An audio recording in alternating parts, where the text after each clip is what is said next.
नमस्कार। भक्ति प्रवास चैनल में आपका स्वागत है।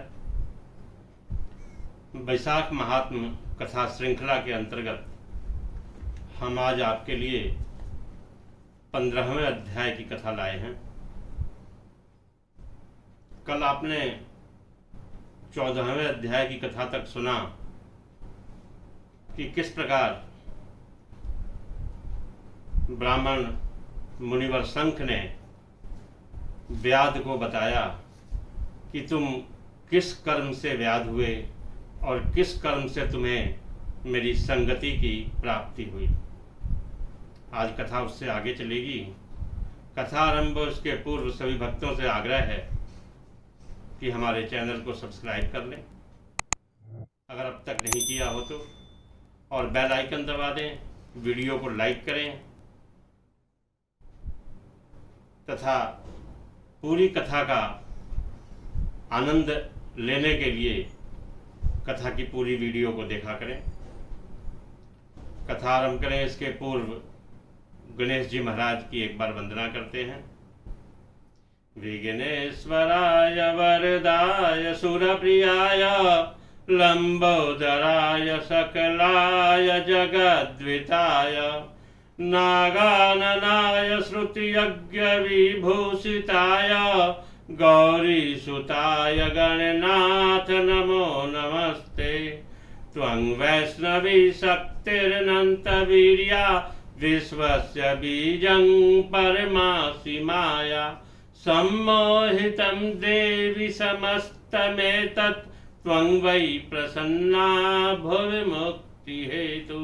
गणेश अंबिकाभ्याम नमः। एक बार गुरुदेव की वंदना करें।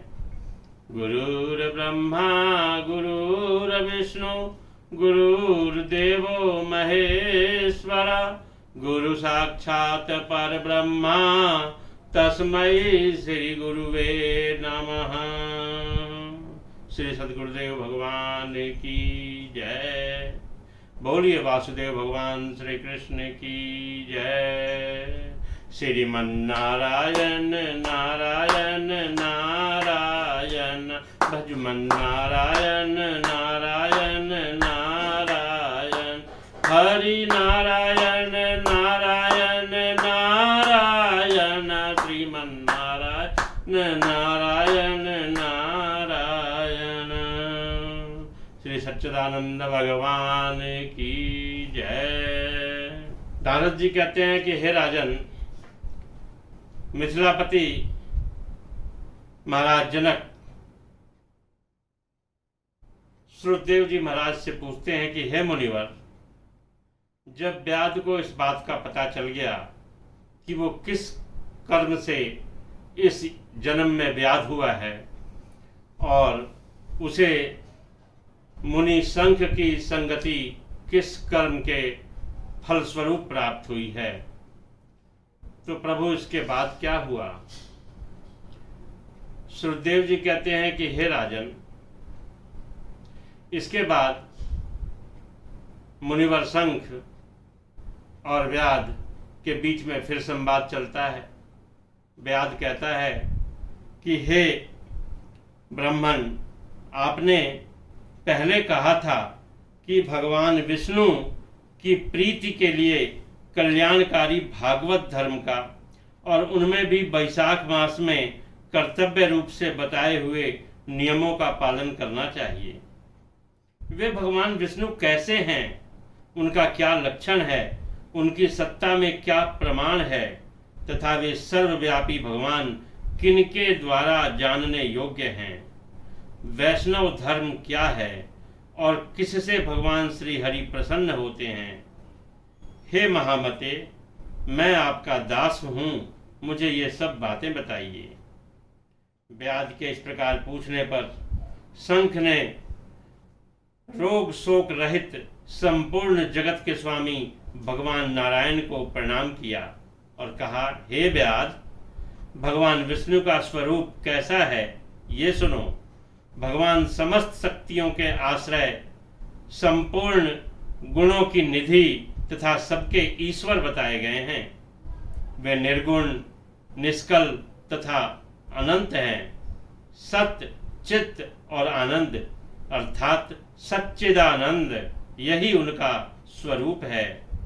ये जो अखिल चराचर जगत है, अपने अधीश्वर और आश्रय के साथ नियत रूप से जिसके वश में स्थित है, जिससे इस संसार की उत्पत्ति, पालन, संहार, पुनरावृत्ति तथा नियमन आदि प्रवृत्ति जहाँ से होती है, वे ही ब्रह्म नाम से प्रसिद्ध भगवान श्री हरि विष्णु हैं। वे ही विद्वानों के सामान्य सर्वव्यापी परमेश्वर हैं। ज्ञानी पुरुषों ने उन्हीं को साक्षात पर ब्रह्म कहा है। वेद, शास्त्र, स्मृति, पुराण, इतिहास, पांचरात्र और महाभारत सब विष्णु स्वरूप है, विष्णु के ही प्रतिपादक हैं। इन्हीं के द्वारा महाविष्णु जानने योग्य हैं। वेद वेद्य सनातन देव भगवान नारायण की कोई इंद्रियों से, अनुमान से और तर्क से उन्हें नहीं जान सकता। उन्हीं के दिव्य जन्म, कर्म तथा गुणों को अपनी बुद्धि के अनुसार जानकर उनके अधीन रहने वाले जीव समूह सदा मुक्त रहते हैं। जो व्यक्ति उनके गुणों को अपनी बुद्धि के अनुसार जानकर उसके अधीन नहीं रहता, वो मुक्त नहीं होता। यह संपूर्ण जगत प्राण से उत्पन्न है, प्राण स्वरूप है, प्राण रूपी सूत्र में पिरोया हुआ है तथा प्राण से ही चेष्टा करता है। सबका आधारभूत यह सूत्रात्मा प्राण ही विष्णु है, ऐसा विद्वान पुरुष कहते हैं। व्याघ्र कहता है कि हे ब्राह्मण, जीवों में यह सूत्रात्मा प्राण सबसे श्रेष्ठ किस प्रकार है? शंख मुनि कहते हैं कि हे व्याध, पूर्व काल में सनातन देव भगवान नारायण ने ब्रह्मा आदि देवताओं की सृष्टि करके कहा, हे देवताओं, मैं तुम्हारे सम्राट के पद पर ब्रह्मा जी की स्थापना करता हूँ। यही तुम सबके स्वामी हैं। अब तुम लोगों में जो सबसे अधिक शक्तिशाली हो, उसे तुम स्वयं ही युवराज के पद पर प्रतिष्ठित करो। भगवान के इस प्रकार कहने पर इंद्र आदि सभी देवता आपस में विवाद करते हुए कहने लगे, मैं युवराज होऊंगा, मैं युवराज होऊंगा। किसी ने सूर्य को श्रेष्ठ बताया, किसी ने इंद्र को। किन्हीं की दृष्टि में कामदेव सबसे श्रेष्ठ थे। कुछ लोग मौन खड़े रहे।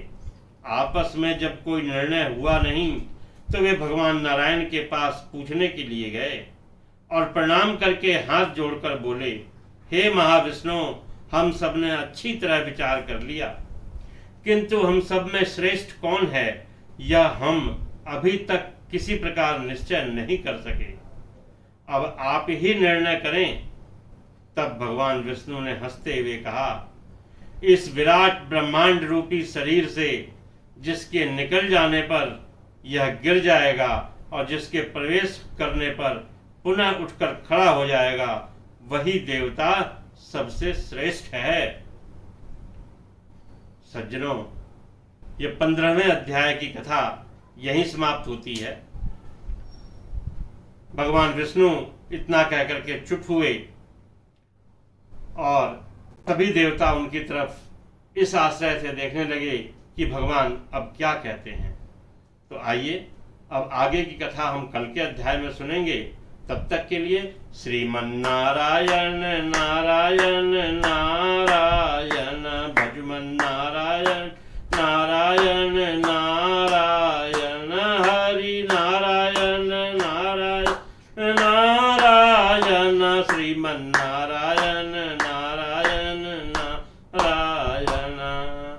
जय श्री कृष्ण।